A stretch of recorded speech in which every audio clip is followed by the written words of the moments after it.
For more than 30 years, three ladies ran what seemed to be a religious retreat in the isolated wilderness of Maine. In search of spiritual healing, 600 ladies came in. Less than half of them ever came home. Those that did returned altered. One survivor's statement in the Maine State Archives was so upsetting that for more than a century the authorities hesitated to make it public. Tonight, we unveil the truth about what transpired within the Convent of Eternal Tears' stone walls. Please note that this channel is not for everyone before we move on to the Convent of Eternal Tears narrative. Only for the most courageous individuals who are willing to explore the most sinister periods of American history. Hit the subscribe button and let us know in the comments what state you're listening from if you have the guts to hear what actually transpired in the shadows of our past. Do you have the courage to become a member of our genuine mystery-seeking community? Together, let's find out. This story is especially horrifying because it was motivated by something far more terrifying than religious fanaticism or supernatural forces. The deliberate quest of knowledge at whatever human cost, concealed behind a facade of Christian kindness. The District of Maine, which was still a part of Massachusetts in the late 1700s, was a wilderness area where remote settlements had to contend with severe winters and much more severe conditions. With only 300 residents, the seaside town of Millbridge functioned as a trading hub for lumber merchants and fishermen who dared to venture into the perilous Atlantic. A piece of land that would come to represent unimaginable horrors was located 15 miles inland in a deep forest that was only identified by Native American hunting tracks. On a dreary October morning in 1798, the Ashford women came to Millbridge. Townspeople looked curiously at their horse-drawn wagon, which was filled with medical supplies and enigmatic packages. With a demeanor reminiscent of European royalty, Mother Superior Agatha Ashford got down from the cart. An attractive woman in her early 40s, with auburn hair streaked with silver and sharp gray eyes that appeared to record every detail of her environment. Her demeanor suggested someone used to command and complete obedience, and her voice had the sophisticated accent of educated English society. Next to appear was Sister Prudence Ashford, a tall, gaunt woman of 30, with hands that worked with the exact grace of a great artisan and alabaster skin. Her pale, long fingers had a peculiar stability that would eventually be crucial to her gory art. Prudence didn't say much, in contrast to her superior, and her pale blue eyes showed no signs of her thoughts as she observed the surroundings. Her voice had a hint of a Scottish accent when she spoke, and even seasoned frontiersmen found it unsettling because of its underlying coldness. Novice Temperance Ashford, the youngest of the three, looked to be little over 22. Her flawless skin, dark eyes that seemed to store ancient secrets, and raven black hair gave her an eerie attractiveness that attracted attention right away. However, there was an eerie aspect to her beauty that caused moms to automatically draw their kids closer to them when she died. She had an unsettling habit of examining individuals as though they were specimens in a collection, and her grin never extended to her eyes. The Ashford women claimed to be Anglican nuns who were trying to found a new order in the American wilderness after being persecuted for their faith in England. They were accompanied by impressive recommendation letters from English church officials, which turned out to be expertly faked documents. The Protestant community of Millbridge, who saw the presence of learned, devout women as a civilizing effect on their primitive frontier hamlet, found their story to be convincing enough. The sisters bought over 200 acres of secluded forest land from a thankful widow who had been struggling to pay off her late husband's debts, using gold coins that seemed to go on forever. Although it caused some controversy, the amount they paid 3 times the land's assessed value ensured enthusiastic cooperation from the local government. To build their religious retreat, they instantly engaged every mason, carpenter, and worker in the area. Over the course of the next 8 months, a building emerged from the woods that was unlike any religious edifice the workers had ever seen. It was 3 floors tall, made of gray stone that had been quarried from the nearby coast, and its walls were strong enough to block out any sound coming from inside. It was unable to look inside from the outside due to the window's exceptionally small size and high wall placement. The basement level was the most unusual, requiring significantly more excavation and stronger foundations than would be necessary for basic storage. Mother Superior Agatha explained, with a calm smile, when asked about the unusual architecture, that penitence requires solitude, and solitude requires proper containment. Our sisters in England have learned that spiritual healing is most effective when the penitent is completely removed from worldly distractions. While some of the older workers privately questioned why a house of God needed to stirred, look so much like a fortress, the explanation satisfied most listeners. The Ashford women paid close attention to every aspect of construction supervision. They insisted on certain changes that the builders found odd, such as ventilation shafts that looked more suited for a medical facility than a convent, drainage systems that could manage massive amounts of liquid, and strengthened doors with strong locks. When employees inquired about these characteristics, the sisters said they were typical accommodations for intensive spiritual counseling, citing their experience with other Catholic institutions in Europe. One of the first and most enthusiastic advocates of the sisters was Dr. Samuel Hartwell, the circuit physician who visited the several frontier villages. The sisters' apparent understanding of feminine psychology and mental problems quickly attracted Dr. Hartwell, a 50-year-old physician known for his innovative medical thought. He was astounded by their advanced knowledge of ailments that the majority of doctors hardly acknowledged at their initial encounter. The sisters possess remarkable insight into the nature of feminine hysteria and melancholia, he noted in his journal. Their methods, while unconventional, are based on sound medical principles that I fear are decades ahead of current American practice. They speak of techniques for addressing the root causes of mental disturbance rather than merely treating symptoms.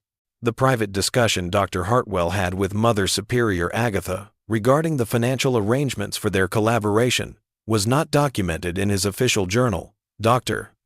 Hartwell would get a large monthly stipend and access to in-depth case studies that could further his own medical career in return for sending challenging cases to the monastery and supplying medical supplies through his police-forwarded car. Contacts. It was an offer too good to pass up for a doctor trying to make a life on the frontier. The renown of the convent quickly spread throughout the region.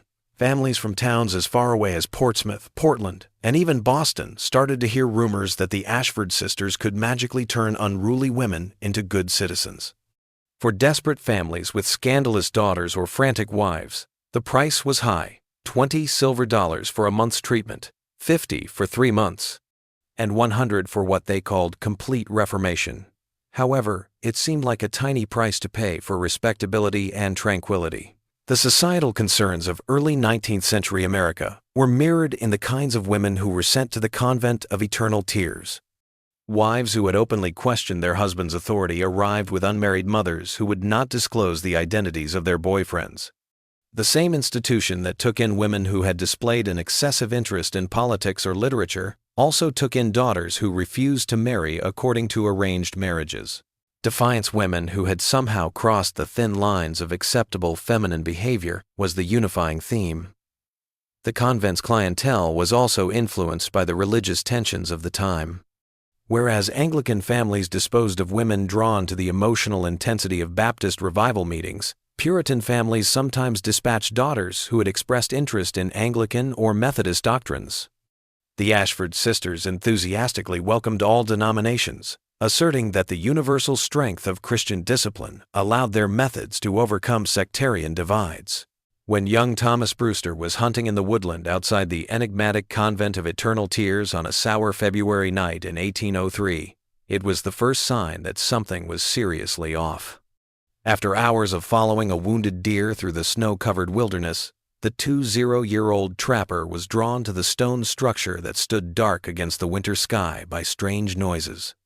The crack of ice-covered branches, the distant howl of wolves, the whisper of wind through pine needles, all of these natural sounds were familiar to Thomas, who had grown up in these forests.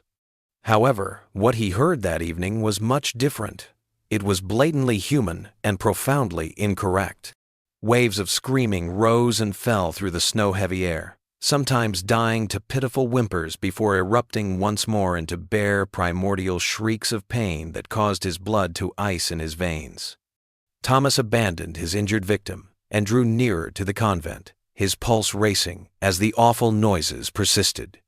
From the outside, the building looked pitch black, But when he walked around to the back, he could see a dim light coming from windows in the basement that were partially obscured by drifts of snow. As he got closer, the screaming intensified and was accompanied by other noises, like the clink of metal instruments, hurried whispered talks, and a terribly saw-like sound. Thomas caught a glimpse of what would haunt him for the rest of his life via a partially frosted basement window.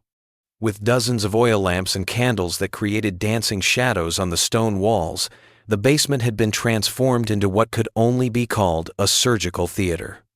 With leather restraints fastened to a wooden table, a woman's head was immobilized by a metal contraption that resembled torture equipment rather than medical supplies.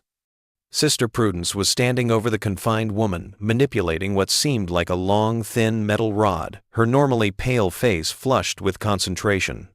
When the patient's head was half-shaved, dark lines written in ink were visible on the pale scalp. The most horrific thing of all was that the woman's skull was obviously open. The glint of exposed bone was visible to Thomas, and beneath it, he saw something darker, which he recognized with terrible terror as brain tissue. Her eyes were wide, with anguish and fear, as she screamed. However, her tormentor's clinical detachment added to the scene's terrifying quality. Standing close by with a notepad, Mother Superior Agatha carefully noted observations, noting them as though she were recording a standard medical process. With the practiced efficiency of a seasoned surgical assistant, Novice Temperance passed other instruments to Sister Prudence. As Sister Prudence pushed the metal rod farther into the woman's skull, Thomas gazed in a state of paralyzed fear. As the patient passed out, the yelling abruptly stopped after reaching a crescendo that seemed to shake the building's stones. Apparently unconcerned that their patient was no longer responding to their care, the sisters carried on with their meticulous task. Thomas ran into the night, staggering across snowdrifts in blind panic, unable to watch any longer. The image of that underground room etched itself into his mind. The procedure's nonchalant efficiency, the criminal's scientific disinterest, and most horrifying of all the knowledge that this was obviously not the first time such atrocities had taken place inside those stone walls. The following morning when Thomas arrived in town, he stormed into his father's blacksmith shop and began talking frantically about brain surgery and torture chambers, to the point where his father thought the youngster had lost his mind. The senior Brewster, a pragmatic man who placed the highest importance on communal stability, listened with increasing worry as his son recounted situations that sounded more like they belonged in Gothic novels than in a respectable church. "Thomas," his father said cautiously, "you were hunting alone in a blizzard, in the dark, after tracking a wounded animal for hours. The mind can play terrible tricks under such circumstances. Perhaps what you saw was a medical procedure of some kind." The sisters are known to treat various feminine ailments that require intimate intervention. However, Thomas's description was too specific and detailed to be written off as a hallucination or misinterpretation. He was able to explain the design of the subterranean room, the particular tools he had seen, and most convincingly, the methodical way the operations were being carried out. This was something considerably more sinister, systematic, purposeful, and obviously practiced than the haphazard violence of insanity. The town's most revered resident and unofficial moral leader, Deacon Morrison, was the person the elder Brewster chose to counsel. Morrison was a wary individual who had established his reputation on sound judgment and harmony among the society. For 5 years, the Ashford Sisters had been exemplary citizens, making frequent public appearances with impeccable manners and giving liberally to neighborhood organizations. More significantly, a number of well-known families currently had wives and daughters undergoing therapy at the monastery. Deacon Morrison cautioned, "We must be extremely careful," following Thomas's story. However, the deacon was too responsible to completely disregard such grave accusations. Accusations of this nature could destroy reputations and tear our community apart. These are respected women of God, not common criminals. There must be a reasonable explanation for what the boy thinks he saw. Under the guise of talking about a church fundraising event that would need the sisters' involvement, he consented to do a covert inquiry and would visit the convent the next week. He was met by Mother Superior Agatha in the austere parlor of the monastery, a sparsely furnished space that was dominated by religious art and a big wooden cross that appeared to observe guests with critical eyes. As she served tea and asked about the health of his family with apparent genuine concern, her demeanor was flawlessly polite and collected, with no trace of guilt or fear. Mother Superior Agatha's expression conveyed just a slight understanding and anxiety when Deacon Morrison tactfully explained that local hunters had reported strange noises emanating from the convent at night. "Deacon Morrison," she said with a refined English accent, "we often conduct intensive prayer sessions for our most troubled residents during the quiet hours of night.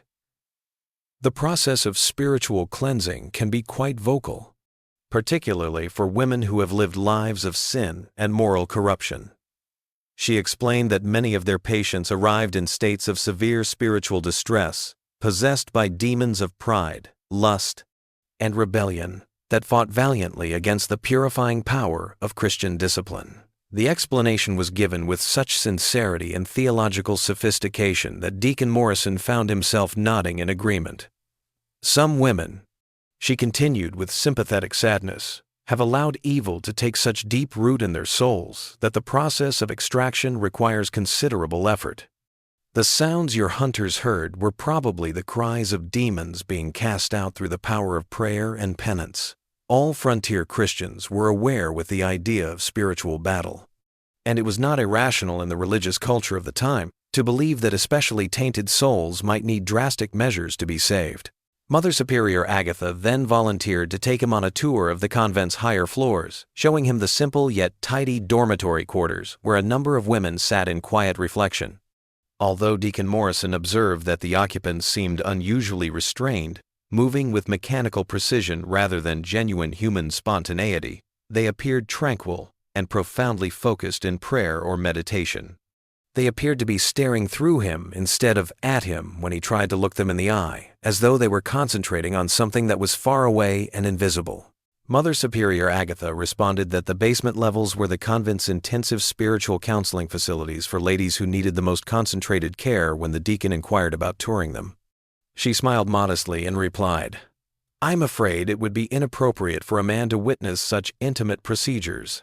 Within the social norms of the time, the explanation seemed reasonable, and Deacon Morrison left the convent with the assurance that Thomas Brewster had indeed misunderstood what he had seen. "Some of our treatments for feminine spiritual corruption require private examination of the soul that would compromise the patient's dignity if observed by male eyes." But on the way home, something still bothered him, a faint wrongness that he couldn't quite place but couldn't get out of his head. The women he had watched moved with an artificial uniformity that made him think of sleepwalkers rather than conscious humans. They were too quiet and controlled. And he couldn't quite identify the fragrance that had permeated the entire building. There's more to it than the typical smell of cleaning supplies and medication. Something that made him uncomfortably think of the hospitals on the battlefields he had visited during the Revolutionary War, where the smell of blood and agony had been so strong that it had appeared to touch his throat. The Ashford Sisters conducted even more covert operations after Deacon Morrison's visit by putting in place extra security measures. There was a spooky calm that, in some way, appeared more sinister than the previous nighttime commotions, replacing the loud screaming that had warned Thomas Brewster. The convent continued to receive disturbed women from local families, and the sisters welcomed them with wide arms and ever more complex promises of change. But astute locals started to notice unsettling trends that indicated there was a serious problem with the therapies being given behind those stone walls. Not reformed or redeemed, but nonetheless fundamentally changed in ways that were inexplicable. Women who joined the convent for spiritual correction frequently came out months later as entirely different individuals. Mary Prescott was a lively 9-year-old who was well known in Millbridge for her sharp wit, contagious laughter, and unyielding independence. She had embarrassed her family by turning down 3 marriage proposals from eligible young men. Her parents had ultimately sent her to the convent for 6 months of spiritual instruction to get her ready for a decent married life after becoming embarrassed by her public shows of willfulness. At first, Mary's parents were thrilled with the change when she came home. The disobedient daughter who had quarreled over everything from religious dogma to home chores was no longer there. She was replaced with a submissive, blank-eyed woman who never voiced her own thoughts or wishes and only talked when spoken to directly. Without expressing any feelings or preferences regarding the match, she mechanically accepted the first marriage proposal that was made to her. However, Mary's parents were more worried about their daughter's health. As the weeks went by, she showed no identification with childhood pals, treasured items, or favorite cuisines. She gazed over letters she had written prior to her treatment incomprehensibly, as though they were written by someone she had never met. The most unsettling part was that she didn't react emotionally to anything. She didn't seem to be aware of either happiness or sadness, pleasure or suffering. When informed of Mary's condition, Dr. Hartwell hailed the sisters' efforts as a total triumph. "The patient has been cured of the mental defects that made her unsuitable for marriage and motherhood," he confidently stated. But Mary's mother saw facts that severely disturbed her. The rebellious spirit that caused her family such distress has been completely eliminated through proper spiritual discipline. Unusual scars on her daughter's scalp were evident when brushing and washing, but they were partially obscured by her hair. The pattern of scars indicated a planned surgery rather than an unintentional damage. When asked how they were obtained, Mary said she had no recollection of her time at the convent, other than praying very hard to become a better woman. As the convent's renown grew throughout New England, similar changes happened more frequently. After her young son died, Hannah Morris was sent for treatment of melancholia. 3 months later, she came home as an unusually happy woman who said she had no memory of ever having a kid. She showed no emotion or identification when the baby's clothes and toys were shown to her, as though the whole period of her life had been wiped out of her mind. The most unsettling instance was probably that of Elizabeth Thornton. The wife of the merchant had been sent to the convent for hysteria when she publicly accused her husband of adultery and demanded a divorce, which was a scandalous act that endangered the social position of both families. In addition to retracting her claims, she swore she had never made them when she returned from her 4-month treatment. Elizabeth's physical state was particularly disturbing, and she described her marriage as perfectly happy and her husband as beyond reproach, seemingly having no recollection of the circumstances that had led to her commitment. She claimed to be bedridden for days at a time due to excruciating headaches. Family members also saw that she frequently appeared to be confused about fundamental knowledge, losing track of longtime friends' names, getting lost in familiar neighborhoods, and having trouble with basic chores that were once easy for her. She claimed to have no recollection of how she got the enigmatic scars on her scalp, which she shared with the other reformed women. As the years went by, Dr. Hartwell's personal conduct became more and more unpredictable, but he still enthusiastically supported the Ashford methods. After drinking excessively, the once respected doctor began to talk incoherently about advancing medical science and necessary sacrifices for the greater good of humanity. His journal entries from this time, found after his death, show a man struggling with his conscience while defending ever more heinous acts. "The procedures I have witnessed challenge every principle of medical ethics I was taught, yet the results are undeniable. The sisters have achieved what European physicians only theorize about: the ability to alter personality, suppress specific memories, and modify behavior through direct surgical intervention in the brain. Their documentation is meticulous, their methodology sound, their results consistent and reproducible. History will judge whether we are pioneers advancing human knowledge or monsters exploiting human suffering." During this time, correspondence between the convent and other European medical institutes increased significantly. Despite being paid generously to maintain confidentiality, local postal workers were unable to ignore the number of shipments and letters with foreign addresses.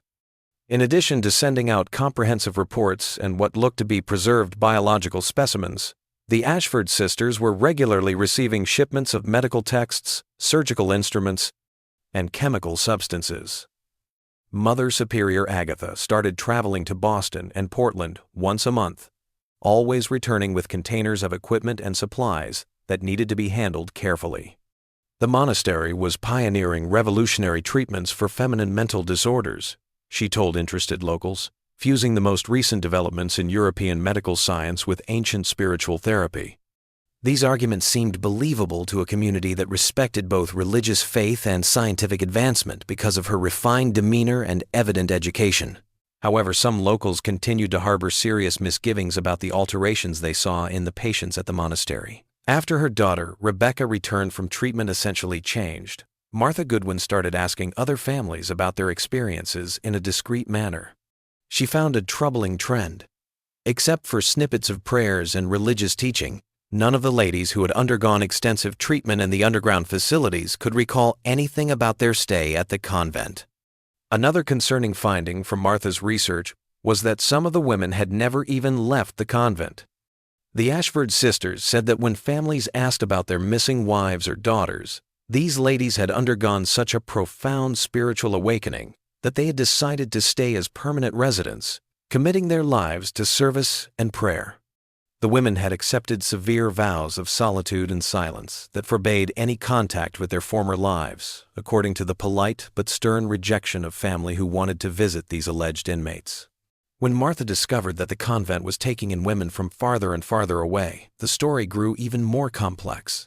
The fees had increased to reflect the fact that wealthy families from New York, Philadelphia, and even Charleston were sending their most troublesome daughters to the isolated Maine institution, seemingly prepared to pay high prices and travel long distances for the assurance of complete behavioral transformation. The sisters now demanded as much as $500 for comprehensive reformation, which they described as a 6-month process that promised permanent elimination of all undesirable traits and tendencies. By the time the convent began its second decade of operation, the Ashford Sisters were well known in the American and European medical circles as experts on female mental diseases. Some of the most eminent doctors and scientists of the time were drawn to their carefully constructed reputation. They were captivated by the thorough case studies and impressive success rates that were recorded in the sisters' frequent correspondence with medical schools. One of their most devoted correspondents, Dr. Jonathan Whitmore of Harvard Medical School, kept up a consistent correspondence for more than 15 years. He was astounded at the depth of their study in his correspondence, which has been archived in the Harvard archives. Dr. Whitmore didn't realize that he was reading clinical descriptions of procedures that would later be recognized as primitive forms of lobotomy, trepanation, and systematic brain damage. Your documentation of behavioral modification techniques surpasses anything I have encountered in contemporary European literature. The precision with which you correlate specific physical interventions with predictable personality changes suggests a level of understanding that our profession will not achieve for decades. Through years of unfettered place, experimenting on human victims, the Ashford Sisters had amassed a comprehensive grasp of skull anatomy and brain function that was only possible for legitimate researchers to speculate about using post-mortem examinations and animal studies. The research methods used by the sisters were unsettlingly extensive. Before beginning treatment, they kept thorough records of each patient's psychological qualities, behavioral patterns, and personality traits. They then meticulously recorded every facet of their experimental procedures. Following treatment, behavioral, cognitive, personality, and memory changes were monitored with the same painstaking attention to detail that distinguished valid medical research. During this time, their surgical methods underwent tremendous change. Sister Prudence had grown exceptionally proficient in targeted cranial intervention, creating strategies for entering particular brain regions through precisely positioned entrances. Decades later, her meticulous anatomical drawings were found, displaying a variety of approaches to distinct brain areas with exact measurements and angles that revealed a well-developed understanding of cranial anatomy. The procedures were much more terrifying because they were carried out with a clinical detachment. Usually, laudanum or other opiates were used to sedate patients, but not to the point of complete unconsciousness. For the sisters to track the results of their interventions in real time, their subjects had to stay responsive. As they used their tools to control various parts of the brain, they would issue commands, pose questions, and track behavioral changes. Novice Temperance had become the group's expert on psychological conditioning and behavioral reconstruction. She created complex protocols that used psychological pressure, sensory manipulation, and carefully crafted reward and punishment programs to reinforce the effects of surgical procedures. Her techniques, which included social seclusion, temperature extremes, sleep deprivation, and regulated nutrition, were all designed to dismantle pre-existing personality structures and reconstruct them in accordance with predetermined guidelines. In order to improve their experimental outcomes, the sisters also invented the usage of a variety of chemical substances. They gained access to drugs that mainstream medicine would not have for decades thanks to their network of medical contacts. Using the same methodical methodology they applied to their surgical work, they tested with various medication combinations, recording their effects on consciousness, memory, and sensitivity to psychological manipulation. More than 400 women had gone through the convent's different therapeutic programs by 1815. Although the sisters' definition of success was the total eradication of any personality traits or behaviors that had inspired a patient to dedicate themselves to their care, they kept meticulous statistical records that demonstrated success rates above 90%. Women who passed away while receiving therapy were labeled failures, and their remains were kept for future research. During this time, their operations scope significantly increased. The sisters started taking what they called research volunteers, usually poor women without family ties, who were given food, shelter, and a small amount of money in return for taking part in experimental treatments intended to improve medical knowledge of the feminine mind. Or widows without any means of support served as test subjects for the most experimental procedures the sisters conducted. These operations' paperwork, which was eventually found in secret archives spread throughout the convent, shows a rigorous and terrible approach to human testing. The sisters meticulously documented the size of the skull, the responses of the brain tissue to different stimuli, and the correlation between particular surgical procedures and behavioral alterations. Additionally, they kept in close contact with academics across Europe and America, selling their findings to medical organizations that were either unwilling or unable to carry out these kinds of studies on their own. According to the letters, there is a flourishing underground market for data from human experiments, and the Ashford Sisters are the main source of knowledge that is unavailable through accepted research techniques. One of their most profitable clients was Dr. Hinrich Zimmermann of the University of Vienna, who paid them large sums of money for thorough records on surgically altered personalities.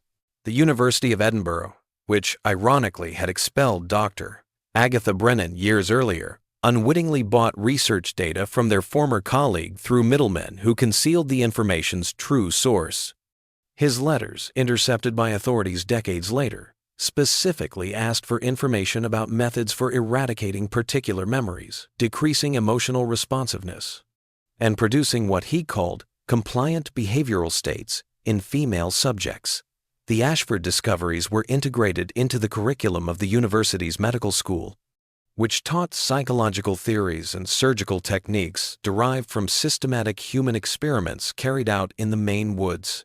The sisters started taking commissions for particular kinds of behavioral change, which is possibly the most terrifying of all.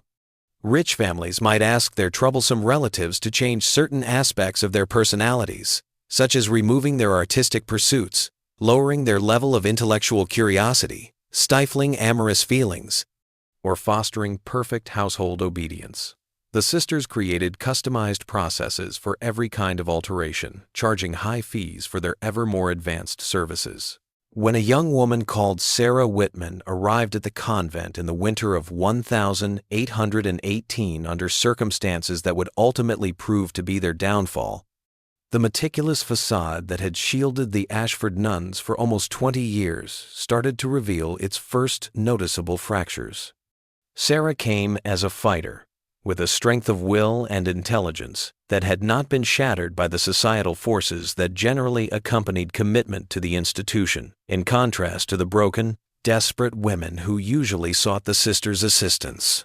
Despite months of pressure from her affluent Boston family, Sarah's crime was giving birth to an unwed child and adamantly refusing to identify the father. At first, her parents, well-known businessmen with a reputation to uphold, had tried to set up a discreet marriage or adoption to maintain family honor. They deemed Sarah mentally unstable and set up her commitment to the Convent of Eternal Tears after she refused both options and insisted on having her child and living on her own. At the age of 24, Sarah had a strong mind that had been fostered by forward-thinking parents until her pregnancy turned her into a disgrace. Because of her father's links with Boston physicians, she had been exposed to medical materials and had gotten an education that was extraordinarily thorough for a lady of her time. She gained knowledge from this background that would be essential to understanding the actual nature of the Ashford Sisters' actions. Sarah knew the convent was not what it seemed from the first time she arrived. With unnaturally controlled reflexes and unsettlingly empty eyes, the other inmates moved with the mechanical precision of people whose personalities had been completely changed.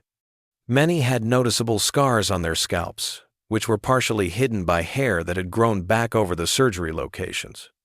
Most telling of all, a number of women showed obvious signs of brain injury, including memory issues, speaking difficulties, and personality changes so severe they appeared to be completely different people. Because of her background in medicine, Sarah was able to identify these symptoms as the outcome of intentional brain surgery. She underwent the same initial tests that preceded all intensive treatments during her first week at the convent: thorough measurements of her skull, in-depth interrogation regarding her behaviors and personality, and physical examinations that appeared to map her neurological responses rather than evaluate her spiritual state. At first, Sarah's resistance to the Ashford Sisters' usual training techniques perplexed them. The majority of patients promptly acquiesced to the convent's authoritarian structure, having previously been shattered by societal shame and familial rejection. Even though Sarah was receiving progressively severe treatment meant to weaken her psychological barriers and get her ready for more rigorous intervention, she continued to act defiantly. She endured hours of psychological torture intended to undermine her feeling of value, was kept in solitary confinement for days at a time, and was not given enough food or drink. In order to break Sarah's will, Sister Temperance, the convent's expert in behavioral conditioning, used every tactic at her disposal: sensory deprivation, extremes in temperature, disturbed sleep, and persistent verbal abuse about her morals and value as a person. Sarah stayed vigilant and resolved to get away through it all. During her time alone, she planned her future escape to freedom, memorized the nuns' routines, and mentally mapped out the structure of the convent. More significantly, she started recording her findings in a homemade notebook, which she kept in the seams of her clothes and wrote on scraps of paper using berry juice ink. When the convent's regular operations were disrupted by flooding in the basement during a severe thunderstorm in March 1819, Sarah made her breakthrough. Confusion resulting from the sisters' forced relocation of patients and equipment to higher floors provided Sarah with the chance she had been waiting for. She escaped from her guardians and started exploring parts of the building that were often firmly off-limits to patients, in the midst of the commotion of transferring items and handling crises. Her darkest worries were surpassed by what she found in the underground cells. Operating tables with restraints that were intended to render patients completely immobile, collections of surgical instruments that were unlike anything found in traditional medicine, and most horrifying of all, preserved samples of human brain tissue floating in glass jars that were meticulously labeled with patient names, dates, and procedural notes were among the evidence of procedures that were incomprehensible in the flooded rooms. She identified the procedures in the surgical records she discovered as intentional brain injury that was carried out with scientific accuracy. The documents detailed the methodical excision of brain tissue from particular areas, along with meticulous observations of the ensuing behavioral, memory, and personality abnormalities. Anatomical diagrams illustrating the exact sites of surgical procedures and detailed sketches of open skulls were provided in some entries. The most incriminating of all was when Sarah found large correspondence folders with letters from European doctors who were paying large amounts of money to buy the sisters' study data. The letters talked about obtaining anatomical specimens and experimental data with the casual indifference of business dealings.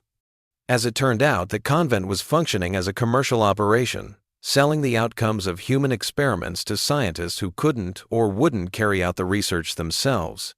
Equipped with this information, as well as examples of documents that she was able to hide on her person, Sarah started frantically organizing her escape. She was aware that she would be undergoing extensive treatment in a few days and that she would probably end up just as damaged as the other ladies she had seen. Her window of opportunity was quickly closing, and the sisters were growing more wary of her persistent defiance of their conditioning techniques. Sarah overpowered a guard and fled into the nearby woodland during the escape attempt, which took place on a moonless night in early April 1819. Since Sarah had information that could shatter their carefully crafted facade and reveal decades of illicit conduct, the Ashford sisters promptly launched a large search effort. She survived for 3 terrifying days on spring water and whatever edible plants she could recognize, avoiding capture as she made her way through the forest toward the closest village. The pursuit by the sisters was systematic and unrelenting. Throughout her flight, Sarah could hear her pursuers, their calls resonating through the forest as they methodically searched every potential hiding place. They were well versed in the terrain and had the means to conduct a thorough manhunt, which included local men hired under the guise of looking for a mentally disturbed woman who might harm herself. When Sarah ran across a search party on the second night after her escape, while trying to find cover from an unexpected downpour, she almost was caught. She was only able to avoid detection because, to her quick thinking and close-up knowledge of the forest from her early visits to her grandfather's logging camp, she hid in a fallen tree for the rest of the night as her pursuers searched the area surrounding her hiding spot. Sarah's frantic escape through the forest deepens the horrors of the Maine woods, just when we thought they couldn't be much worse. Share this video with a buddy who likes dark mysteries if this narrative is making you shiver. Please click the like button to show your support for our work. And remember to subscribe so you don't miss any more stories like this one. Let's see what transpires when Sarah eventually makes it to civilization, and the startling truth starts to come to light. Sarah's physical state was rapidly declining by the 3rd day. She was tired, dehydrated, and afflicted by the severe April weather. She was starting to exhibit symptoms of hypothermia, and her feet were bleeding from walking barefoot over uneven ground. Her body protested, but she persisted because she was determined to get to safety and reveal the murders committed by the Ashford sisters. Her breakthrough occurred early in the morning when she came across Joshua Meadows, a trapper, checking his lines. Joshua was initially wary of this untamed-looking woman coming out of the wilderness, but his perspective drastically altered as Sarah started to share specifics about the convent that only someone with insider knowledge could be aware of. Her account was too consistent and detailed to be the result of mental illness, and her injuries and desperation were real. Sarah received food, warm clothes, and above all, safe transportation to the Millbridge Sheriff's Station thanks to Joshua. However, despite their journey together, Sarah continued to be afraid that the Ashford sisters would discover her before she could inform the authorities of her story. She had witnessed enough of their activities to understand that they had connections and resources that went well beyond their remote monastery. Sarah Whitman's looks and outrageous accusations were originally viewed with the same incredulity that had greeted Thomas Brewster's testimony 16 years prior when she eventually arrived at Sheriff William Hawthorne's office in Millbridge on April 18, 1819. Practical and proud of his level-headed judgment, Sheriff Hawthorne thought he was dealing with another victim of mental breakdown and wilderness exposure. Sarah's account of methodical human testing sounded too amazing to be true, too horrifying to be true, but Sarah's story stood out from other testimonies of disturbed people for a number of reasons. First, her thorough understanding of the interior design of the convent matched details never previously disclosed to the public. In addition to describing the building's overall layout, she was able to provide precise information regarding the equipment placement, the underground chambers, and the whereabouts of secret storage spaces that could only be known by someone with considerable inside knowledge. More significant, Sarah had snatched numerous critical documents during her departure, including patient records, communication with European medical institutes, and surgical notes that offered hard proof of the Ashford sisters' actions. There was no question about the systematic nature of the atrocities taking place at the convent thanks to these documents, which were written in clinical language yet described practices that, by today's standards, would be classified as war crimes. A surgical diary detailing treatments on 23 distinct women over an 8-month period was the first document, documenting procedures that included making holes in patients' heads, and putting different tools in to harm or remove particular brain tissues, the entries were written with scientific accuracy. Comprehensive preoperative personality tests, surgical notes outlining the precise operations carried out, and post-operative observations monitoring behavioral, memory, and cognitive changes were all included in each entry. A particularly disturbing entry detailed the case of Margaret Fowler, a 19-year-old woman who had been committed for excessive reading and intellectual curiosity inappropriate to her sex. The surgical notes detailed a procedure intended to damage the learning and memory-related parts of the brain in order to lessen the patient's compulsive interest in books and abstract thinking, while maintaining fundamental household skills. The procedure's horrifying success was demonstrated by the post-operative assessments, which revealed that Margaret's personality had been drastically changed. She lost all interest in reading, her vocabulary shrank significantly, and her capacity for sophisticated thought was seriously compromised. With satisfaction, the notes stated that the patient now displays appropriate feminine docility and shows no interest in activities beyond basic household tasks. A lengthy communication file with letters from Dr. Hinrich Zimmermann of the University of Vienna negotiating the acquisition of cranial intervention research data for 4,000 Austrian florins was the second and even more incriminating document. The letters particularly asked for documentation of methods for surgically altering the anatomy of the brain to eradicate undesirable memories and personality traits. According to Dr. Zimmermann's communication, the Ashford Sisters were selling their data on human experimentation to a global network of researchers. The outcomes of treatments that would be prohibited under any civilized legal system were routinely reported to universities in Paris, Berlin, and Edinburgh. In essence, the sisters were acting as for-profit providers of data that ethically permissible researchers were unable to acquire. The third document, a patient catalog that listed more than 600 women who had been processed through the convent's different programs since 1798, was possibly the most frightening. With thorough annotations outlining the precise operations carried out on each patient and their final disposition, the catalog was arranged according to the type of treatment received. Most entries contain the notation reformed and returned, referring to women who had had their personalities changed by surgery and sent back to their families. Fewer were identified as permanent residents, women who were said to have made the decision to stay in the convent but whose present whereabouts was unknown. The most concerning finding was that almost 200 entries were simply designated as expired, referring to women who had passed away during or soon after experimental operations. When Sheriff Hawthorne saw this overwhelming evidence, he understood he was dealing with more crimes than he had ever seen. With a force of 15 armed men, he promptly planned a raid on the convent for what he now realized would be much more than a simple arrest. Additionally, the sheriff sent urgent communications to Boston and Portland officials asking for help from federal marshals who would be able to handle such serious crimes. But through their network of informants in Millbridge, the Ashford Sisters had been keeping an eye on things. On the morning of the 20th of May 1819, the raiding party arrived to the convent to discover it completely deserted. Only the evidence they were unable to move remained after the sisters disappeared during the night, taking with them the majority of their portable equipment and documents. Even the most seasoned raiding party members were traumatized by the chamber of horrors discovered during the search of the abandoned convent. A completely furnished surgical room with instruments made especially for cranial operations was located in the basement. Hundreds of preserved brain samples were displayed on shelves lining the walls, each labeled with specifics about the patient from whom it had been taken and the tests that had been carried out. 47 bodies, in varying levels of preservation, all exhibiting signs of cranial surgery, were hidden behind a false wall in a hidden chamber. Evidently for continued research, the remains had been preserved in an alcohol and chemical solution. Every body was marked with comprehensive details regarding the operations carried out and the outcomes attained prior to death.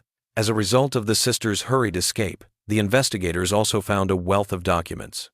Thousands of pages of surgery notes, patient information, and communication with medical institutes around the world were stored in file cabinets. The operation's scope was astounding. For more than 2 decades, The sisters had been undertaking systematic human testing, documenting methods that conventional medicine would not acknowledge for decades. When faced with proof of his involvement in the procedure, Dr. Samuel Hartwell first tried to defend his role by saying he was advancing medical science for the benefit of humanity. These women were already lost to society. He frantically said, their conditions made them unsuitable for normal life. At least their suffering contributed to knowledge that will help future generations. Nevertheless, Dr. Hartwell experienced what seemed to be a complete mental breakdown when he was shown the full extent of the experimentation and the proof of systematic murder covered up as medical treatment. He disclosed the Ashford sisters' real identities and the whole scope of their criminal history in his last confession, which he made while being watched in the Millbridge jail. The women were actually Dr. Agatha Brennan, Dr. Prudence Ashford, and Dr. Temperance Ashford, trained physicians who had been banished from European medical schools for doing unapproved human experiments. They were referred to as Mother Superior Agatha, Sister Prudence, and Novice Temperance Ashford. After multiple patients died during Dr. Brennan's experimental procedures intended to correct feminine hysteria by surgical intervention, she was prohibited from practicing medicine in Scotland. After being found to be engaging in unlawful experiments on asylum inmates in an effort to map brain function by methodically damaging various cranial regions, Dr. Prudence Ashford was expelled from the University of Edinburgh Medical School.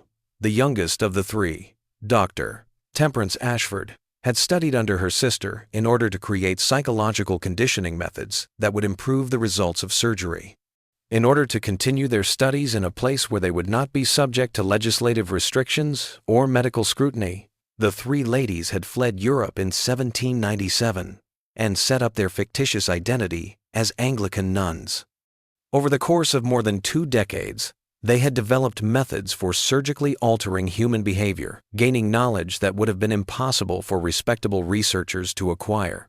Federal marshals, county sheriffs, and even international cooperation with European authorities were all involved in the chase for the fugitive Ashford sisters, which turned into one of the most comprehensive criminal investigations in early American history.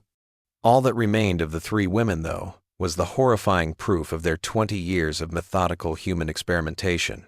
The results of the investigation showed that the nuns had amassed a sizable fortune from their illicit operations and had kept several escape routes out of the convent. Over the years, they had moved large amounts to accounts in Canada, Mexico, and numerous European nations, according to bank records uncovered during the investigation. The sum exceeded $50,000, a windfall equivalent to millions of dollars today. Additionally, the sisters had set up safe houses and fictitious identities across North America and Europe, indicating that they had planned their eventual escape from the start of their American operations. According to shipping records, months before Sarah's escape, they had been progressively removing documents and equipment from the convent in anticipation that their operations could one day be uncovered. Their entire illicit enterprise was exposed by the investigation. The Ashford sisters had processed over 600 women through their experimental programs in 21 years. Of them, some 250 had been returned to their families as successfully treated patients. However, all of them had evidence of brain injury that was consistent with surgery, according to the report. An additional 50 ladies were said to have made the decision to stay at the convent as permanent residents, but they were never located. It appears that the sisters killed these patients when their illnesses rendered them unfit to be reintegrated into society, keeping their bodies for further research and discarding the remains when preservation was no longer practical. The remaining 200 ladies were discovered in the secret rooms of the monastery in varying levels of preservation. These seemed to be patients who had either been intentionally killed when their reactions to therapy yielded useful study information, or who had died during experimental operations. These bodies' methodical preservation revealed that they had been kept for long periods of time for comparative research. Evidence of a broad network of collaborators across the academic and medical professions was also found during the study. In exchange for access to the experimental results, a number of doctors, including Dr. Hartwell, had sent patients to the monastery and supplied medical equipment. The convent's operations had been kept secret, by paying postal workers, vendors, and even certain local officials. It was discovered that medical schools across America and Europe have unwittingly included the Ashford Sisters' findings into their courses. Systematic human experimentation in the Maine woods served as the foundation for psychological theories and surgical techniques being taught to upcoming generations of doctors. The revelation compelled a difficult re-examination of the profession's ethical principles and the sources of medical knowledge. The victims' families had to make the painful decision to either pursue justice or preserve their reputations. They would be exposed to social scandal and have their reputations in their communities ruined if they publicly admitted that their wives and daughters had been the victims of horrifying experimentation. The majority opted for quiet, preferring to deal with their sorrow in private rather than in public. The entire scope of the Ashford Sisters' crimes was never formally acknowledged because of this conspiracy of secrecy. After 6 months, the case was quietly terminated, and the majority of the material was placed in government archives that would not be accessed for more than a century. The convent building was later set on fire by locals who wished to remove any reminder of what had happened there, but the official record just said that 3 ladies running a bogus medical center had escaped justice, leaving behind evidence of irregular treatment methods. Nonetheless, the copious records of the sisters' studies were saved and eventually found their way to medical facilities around the globe. Paradoxically, research that had been acquired in such heinous ways helped to legitimately increase our knowledge of psychological illnesses and brain function. For years, Sarah Whitman, the only survivor to break free and reveal the truth, battled the anguish of her ordeal. The emotional toll was catastrophic, even though she spent months testifying to investigators and assisting in the identification of additional victims. She was cut off from a society that favored erasing such painful realities since she was the only one prepared to speak out about the atrocities she had seen. After a while, Sarah relocated to California under a false identity and worked as a teacher while attempting to start over. Because her public testimony about the convent embarrassed her family, she never married and kept little contact with them. Written just before she passed away in 1863, her in-depth narrative served as vital historical proof of the sisters' transgressions and offered the most comprehensive description of life inside the Convent of Eternal Tears. Although unsubstantiated tales put the Ashford Sisters in several places across the Americas and Europe during the ensuing decades, they were never actually arrested. They were assassinated by associates who wanted to get rid of witnesses to their crimes, according to some investigators, while others thought they carried on working under various names. 3 elderly women running a private medical center for affluent families was the subject of a claimed sighting in Argentina in 1847, but the inquiry was inconclusive. A French doctor who claimed to have seen Dr. Agatha Brennan in Paris in 1856 provided the most reliable testimony. As per his assessment, she was operating under a false identity as a private practitioner who focused on nervous disorders in women, employing tactics that seemed suspiciously similar to those recorded at the convent in Maine. But by the time authorities looked into it, the woman had already vanished, leaving only sly clues as to who she really was. One of the most extensive and methodical instances of human experimentation in American history is the Convent of Eternal Tears case. The Ashford Sisters created a study program that improved medical knowledge while taking hundreds of lives by fusing scientific methodology with total moral bankruptcy. At an incomprehensible human cost, their painstaking recording uncovered methods and discoveries that conventional medicine would not formally acknowledge for decades. In early American culture, where social pressures and legal restrictions allowed 3 criminals to operate with impunity for more than 20 years, the case also highlighted the vulnerability of women. Claiming medical progress and social benefit, the systematic exploitation of society's most vulnerable people shows how easy good intentions can conceal heinous crimes. The conspiracy of silence that followed the sisters' discovery was perhaps the most unsettling of all because it showed how society was more prepared to hide unpleasant facts than face the consequences of systematic abuse. The victim's agony would be forgotten, and similar atrocities might happen again thanks to the families, medical facilities, and government representatives who prioritize secrecy over justice. This conundrum demonstrates the horrifying possibilities of unbridled scientific desire coupled with societal bias toward marginalized groups. It is evident how harmful knowledge can become when it is sought without moral restraints or ethical oversight that 3 women were able to run a systematic program of human experimentation for more than 20 years with the tacit approval of medical professionals and community leaders. How do you feel about this tale? Is it possible that early American civilization could have concealed such systematic atrocities for so long? According to the data, the quest for knowledge can result in atrocities that contradict our conception of civilized behavior when it is separated from human compassion and ethical responsibility. Do you think such crimes, concealed under guises of respectability and scientific advancement, could still happen today? Tell us what you think of this terrifying period in American history in the comments section below. Click the notification bell, subscribe, and tell someone who enjoys discovering the hidden mysteries of our past if you like this story and would like to see more dark mysteries like it. Many more realities that powerful individuals attempted to permanently erase are hidden in the shadows of history. In the upcoming video, we'll unveil yet another sinister secret that contradicts our preconceived notions about American history. See you then.